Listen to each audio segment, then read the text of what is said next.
शाम में है। चैप्टर 10 शुरू कर रहे हैं और नोट्स में चैप्टर 10 है नहीं। सो चैप्टर 10 पूरा तुमको हाथ से लिखना पड़ेगा क्योंकि पूरे नोट्स मेरे हैंड रिटन है और वो चार्ट फॉर्मेट में नहीं बैठ सकते थे। ठीक है, चैप्टर 10 दी मोस्ट इंटरेस्टिंग है, मजा आएगा। पूरे अपने धंधे पानी की बातें चल रही और चैप्टर 10 के ही नोट्स के बारे में ऐसा है, बाकी सब नोट्स तुम्हारे सामने प्रिंटेड तो दिए वाले हैं। ओके, चैप्टर 10 इंपॉर्टेंट क्यों है? क्योंकि मिनिमम 10 मार्क मैक्सिमम 20 मार्क को आता। ठीक है, अकेला चैप्टर, और ये इंटरेस्टिंग भी है, तो सिर पैर जो जोड़ के पढ़ने का है सब पढ़ने का। इधर कंपनी ऑडिट, कंपनी ऑडिट अभी ओवरऑल जो लॉ है तुम्हारा, लॉ पूरा लॉ, हाँ कंपनीज एक्ट तुम्हारा यहाँ पे रिवाइज हो जाएगा। तो अपन यहाँ पे कितने सेक्शंस देखने वाले हैं? 139 से लेके 148 तक के सेक्शंस अपन देखने वाले हैं। ओके, तो क्या है, ऐसा नहीं होता कि कोई भी कुछ भी फेंक देता है सेक्शन, नहीं, सेक्शन को भी एक सीक्वेंस है। अभी सीक्वेंस कैसा है? ये सीक्वेंस मेरे को ऐसा लगता है कि से फॉर एग्जांपल एक आधे लड़का या लड़की की शादी करनी है, ठीक है, तो प्रोसीजर कैसी होती है शादी की, तो वैसा ही, अलग कुछ भी नहीं है। ऑडिटर ढूंढना दूल्हा ढूंढने के बराबर ही है। ठीक है, तो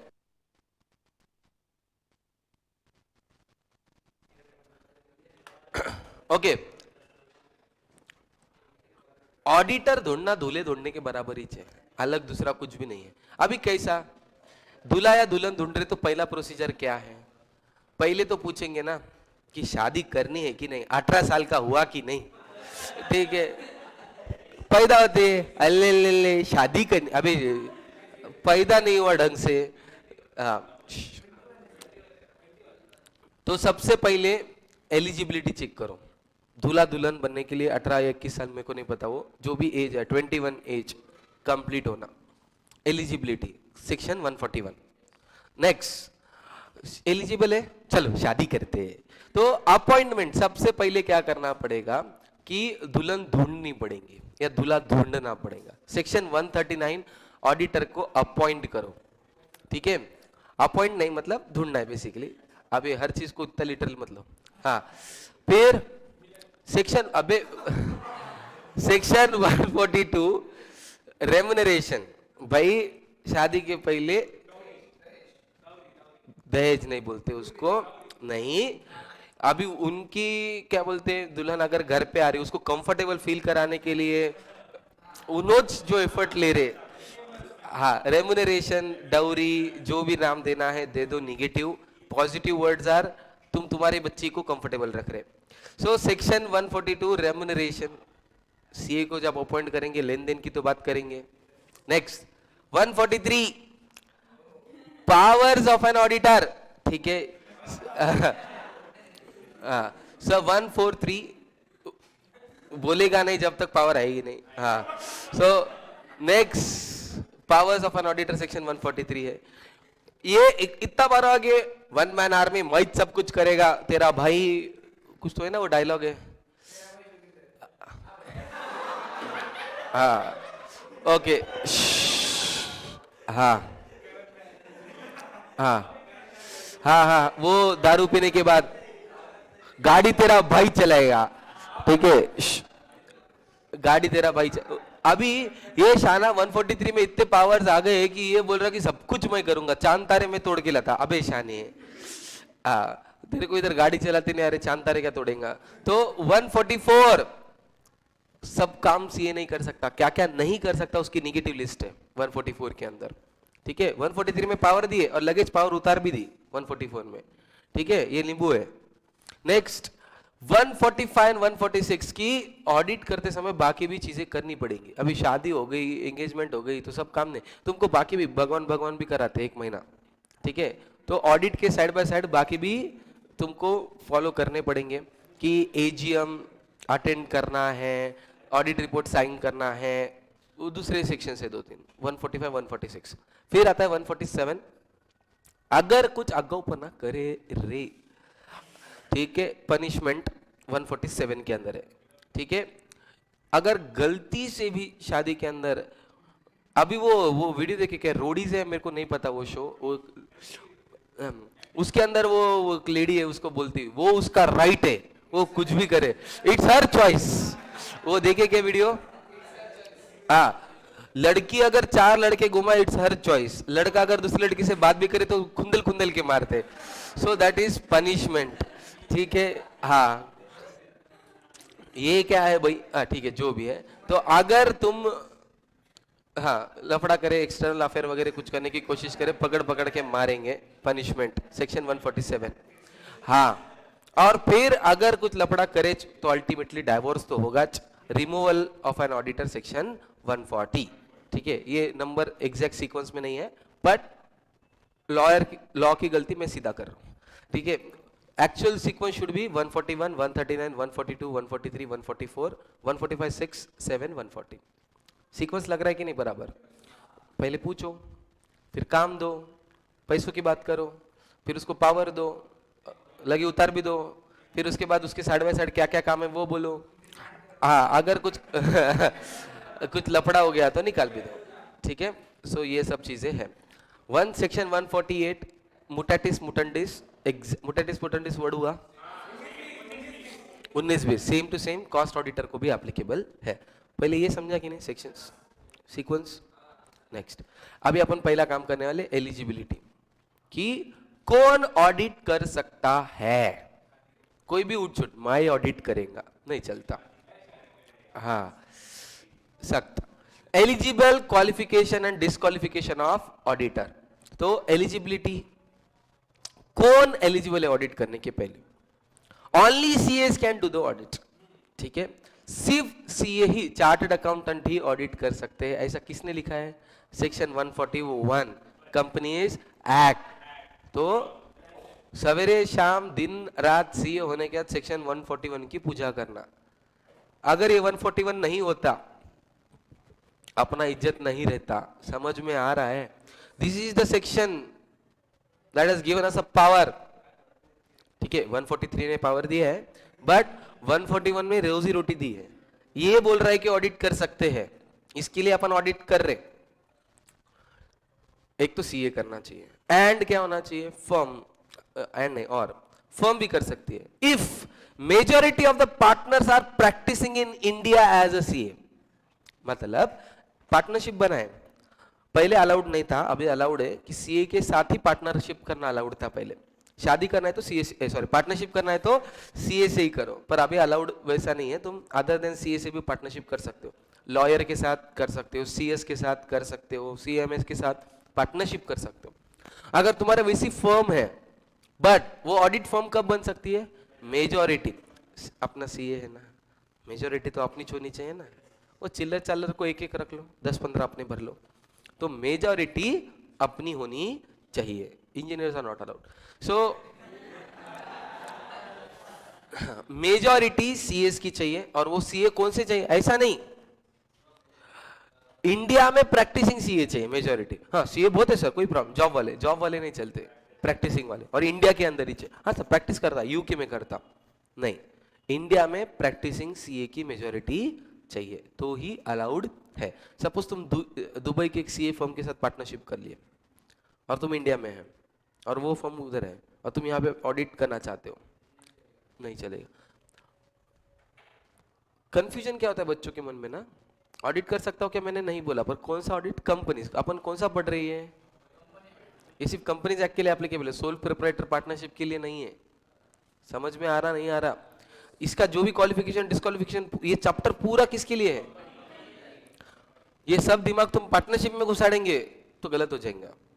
ओके, कंपनी के ऑडिट के लिए सीए जरूरी है, कंपनी ऑडिट के लिए फर्म प्रैक्टिसिंग सीएस इंडिया, और इसके ऊपर केस स्टडीज बहुत सारे बनेंगे, तो तुमको ध्यान देना छोटे छोटे चीजों पे। एलएलपी वर्ड पता है?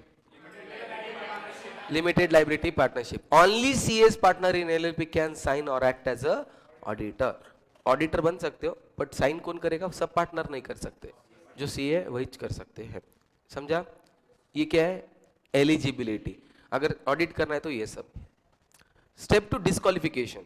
डिस्क्वालिफिकेशन मतलब सेक्शन 141 सबसेक्शन 3 रूल 10। अभी ये क्या है कि अभी जो पढ़ने जा रहे उसमें से कुछ भी एक प्रेजेंट रहा, कुछ भी एक ऑडिटर के पोस्ट से निकाल दिए जाएंगे, you are not eligible for an audit.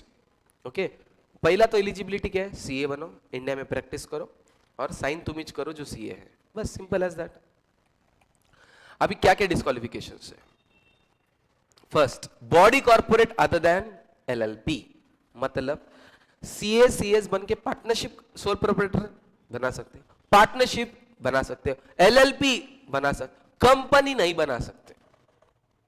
मेरे को बताओ, अपन इतना नॉलेज रखते हैं लॉ, कॉमर्स, फाइनेंस, इस सब का, कभी सुने एक लिस्टेड कंपनी है जो सीए प्रैक्टिसिंग है? फोर्टिस दवाखाना है, लिस्टेड है, मतलब डॉक्टर्स लिस्टेड है, इन्फोसिस, टीसीएस वगैरह, इंजीनियर्स लिस्टेड है, why not chartered accountants are listed? तो कभी डाउट आया और कोई साइंस का निब्बा तुमको बोला है तुम्हारी तो कोई लिस्टेड कंपनी ही नहीं है, तो उसको बोलना बेटा section 141 subsection 3 rule 10 first case it's not allowed. ठीक है, सो अलाउड नहीं है बोल के नहीं है, अदरवाइज कर सकते थे। केपीएमजी, डिलॉइट, ईवाई, ये कम है क्या? पीडब्ल्यूसी, तो ये सब तो कर ही सकते हैं। ग्रैंड थॉर्टन, ये बहुत सारे ऑफिसेस है जो मल्टीनेशनल है, ऑलरेडी बहुत सारे देशों में काम कर रहे हैं, लिस्ट होना कितना टाइम लगता? तो अलाउड नहीं है, कंपनीज एक्ट ने अलाउड नहीं किया है, इसके वजह से अपन फॉर्म नहीं कर सकते कंपनी। ये समझा कि नहीं? नेक्स्ट, सेकेंड, ऑफिसर और एम्प्लॉय ऑफ कंपनी, कंपनी का ही ऑफिसर या एम्प्लॉय कंपनी का ऑडिट नहीं कर सकता है। तुम सीए है, तुमने टाटा मोटर्स ज्वाइन किया, टाटा मोटर्स में ज्वाइन करने के बाद वो बोल रहे कि हमको ऑडिटर चाहिए, हाँ सर बाहर क्यों जाना, मैं ही कर देता हूँ ऑडिट, मैं सीए हूँ। वेरी गुड, तो अभी अपन ने पढ़े ना इंडिपेंडेंस, सेल्फ रिव्यू थ्रेड्स कर सकते क्या? नहीं कर सकते हैं। तो विजय जो है बीसीए का ऑडिट नहीं कर सकता, अपना स्टाफ है वो, सीए बन गया तो। हाँ, नट्टू काका, बाघा, ये वगैरह गड़ा इलेक्ट्रॉनिक का ऑडिट नहीं कर सकते, एग्जाम्पल के तौर पे, मतलब वो उनके ऑफिसर एम्प्लॉइज है ना, नट्टू काका, बाघा, गाड़ा, तो वो गड़ा इलेक्ट्रॉनिक ऑडिट नहीं कर सकते बिकॉज दे आर एम्प्लॉइज। समझे? एम्प्लॉइज ऑडिट नहीं कर सकते। दो तुम सीए है, चार्टर्ड अकाउंटेंट है, प्रैक्टिसिंग ने जॉब कर रहे हैं, तो तुमको ऑडिट करना अलाउड नहीं है। एनीवे, तुम जैसे एम्प्लॉय बन गए, प्रैक्टिसिंग नहीं रह सकते, प्रैक्टिसिंग नहीं रह सकते, ऑडिट नहीं कर सकते। थर्ड, पार्टनर और एम्प्लॉय ऑफ ऑफिसर और एम्प्लॉय, मतलब पार्टनर और एम्प्लॉय ऑफ ऑफिसर और एम्प्लॉय, समझो, एम्प्लॉय का employ, employ of employ, employ square, मतलब से फॉर एग्जांपल, हाँ, पार्टनर स्वप्नी सर बीसीए का ऑडिट नहीं कर सकते because he is a partner, और स्वप्नी सर के घर की कोई काम वाली बाई है, काम वाली बाया वो लड़का है, सो वो भी बीसीए का ऑडिट नहीं कर सकता। ठीक है, तो बेसिकली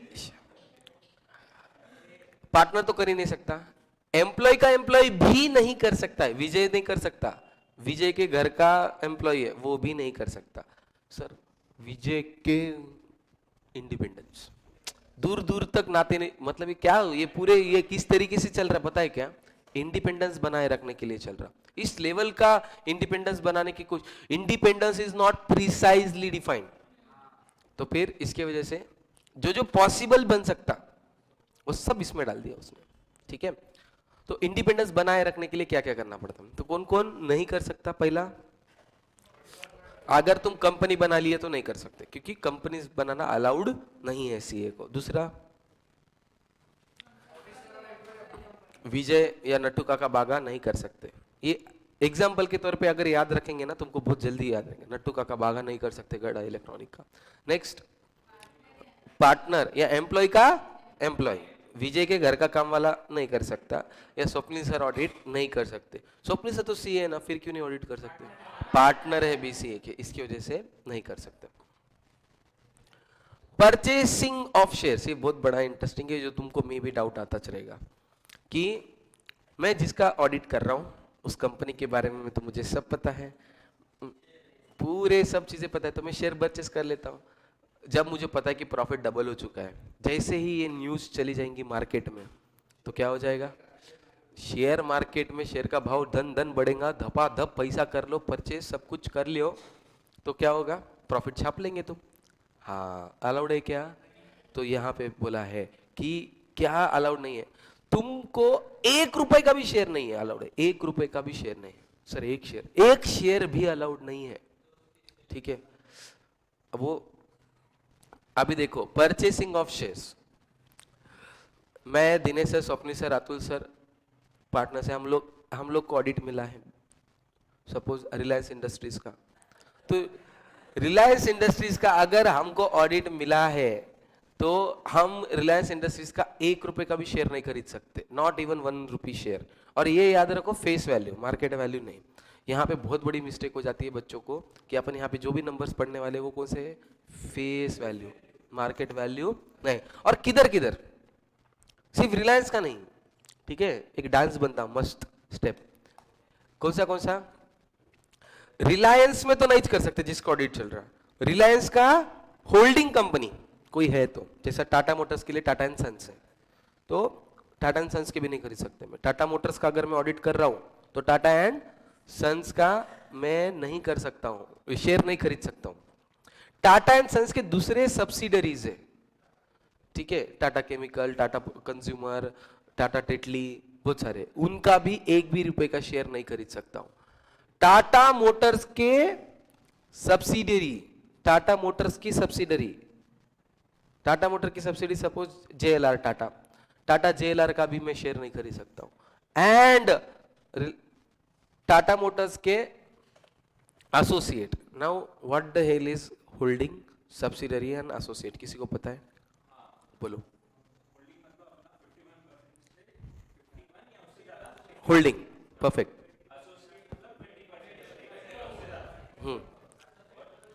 सब्सिडरी जी, अगर एक होल्डिंग है तो दूसरी सब्सिडरी। एसोसिएट मतलब 20% से ज्यादा, 51 से कम, और 20 से कम रहता तो इंटरेस्ट ऐसा बोलते हैं, फाइनेंशियल इंटरेस्ट। हाँ, तो ओ भाई 5 मिनट है हक के।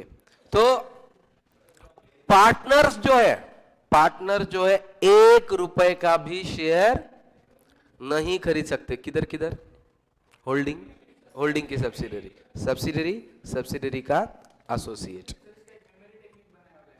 बोलो।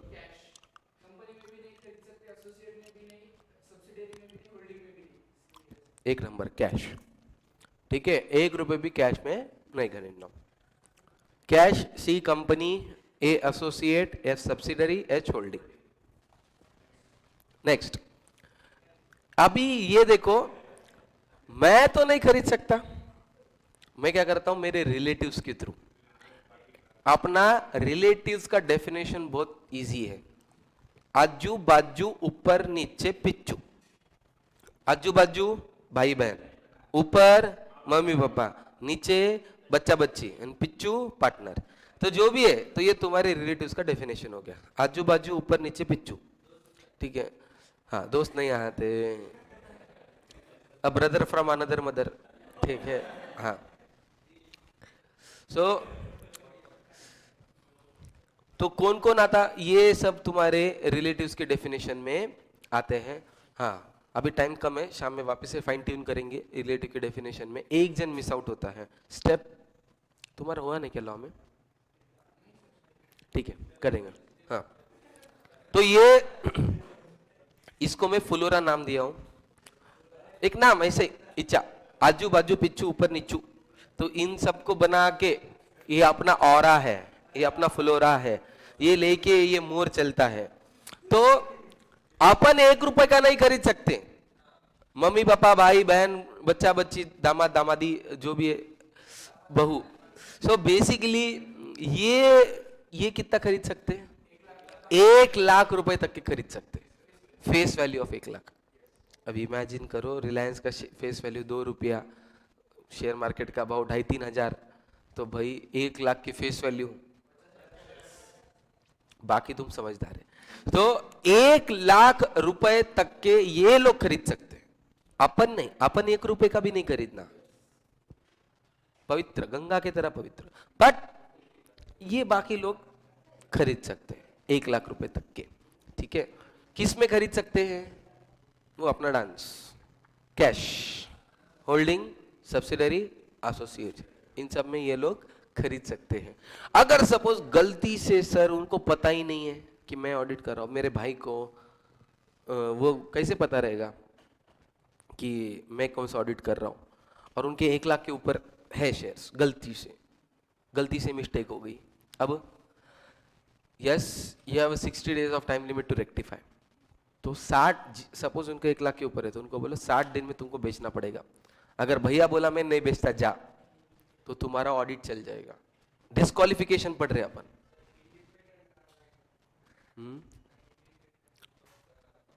नहीं चलता भाई भाई। तो ये याद रखना, अभी तेरे भाई को इनो जाके बोलता तेरे पास उसका ऑडिट है, तू शेयर खरीद ले, इसका ऑडिट चल जाता, बैठे बैठे तेरी लगा सकते। हाँ, सो अगर तुम्हारे रिलेटिव ने 1 लाख के ऊपर का फेस वैल्यू का शेयर खरीद लिया और तुम्हारे झगड़े चल रहे, वो झगड़े तो प्रूफ नहीं हो सकते, चुपचाप तुम्हारा ऑडिट चले जाएगा, मतलब कुछ ना करे भी तुम्हारे लग सकते। तो ये रिलेटिव्स के डेफिनेशन में 1 लाख रुपए का फेस वैल्यू, अगर गलती से 1 लाख के ऊपर हो भी गया, 60 days का टाइम है रेक्टिफिकेशन के लिए। हाँ,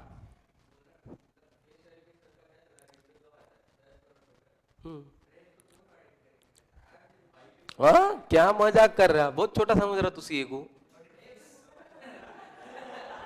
10 करोड़ रुपए बस हो गए तेरे को लाइफ में।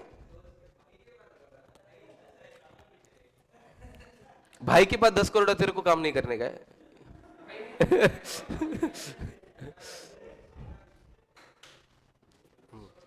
चलता